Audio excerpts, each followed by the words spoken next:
Hello guys, ఇప్పుడు video వచ్చేసి gas stove ఎలా క్లీన్ చేసుకోవాలని చిన్న చిట్కా చెప్తాను. ఆఫ్టర్నూన్ నేను మొబైల్ చూసుకుంటూ వ్యూస్ ఎంతమంది వచ్చారు, సబ్స్క్రైబ్స్ ఎంతమంది చేసుకున్నారు అని చెప్పేసి హడావుడ్లో కాఫీ అయితే పొంగబెట్టేశానండి.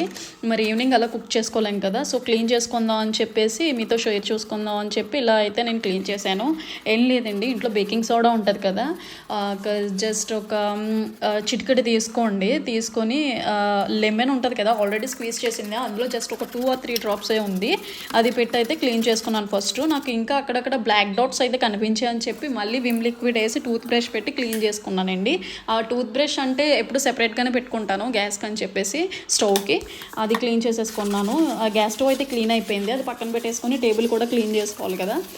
సో స్క్రబ్బర్ తీసుకొని మళ్ళీ కొంచెం వాటర్ అక్కడక్కడ చిమ్ముకొని విమ్ మళ్ళీ వేసుకొని క్లీన్ చేసుకున్నాను. సో తర్వాత గ్యాస్ స్టవ్ అయితే ఫైనల్గా క్లీన్ అయిపోయింది, టేబుల్ కూడా క్లీన్ అయిపోయింది. మరి అంతా క్లీన్ చేసాక మా అత్తగారు ఎందుకో కానివ్వండి ముగ్గు పెడతారు గ్యాస్కి. ఎందుకు పెడతారు ఏంటి అనేది నాకు తెలియదు, కానీ నేను ఏం చేస్తానంటే ముగ్గు పెట్టేటప్పుడు కొంచెం బ్రైట్గా అందంగా కనిపించాలని చెప్పేసి వాటర్లో డిప్ చేసి పెడతాను. నాకేం పెద్ద ముగ్గులు రావు, కానీ అది కొంచెం అందంగా కనిపిస్తుంది కదా అని చెప్పేసి ఆ వాటర్లో డిప్ చేసి నేను పెడతానండి అలాగా. సో ఎప్పుడు క్లీన్ చేసుకున్నా ఇలాగే పెట్టుకుంటాను నేను. సో ఫైనల్గా అయితే అలా క్లీన్ చేసుకున్నాను నేను.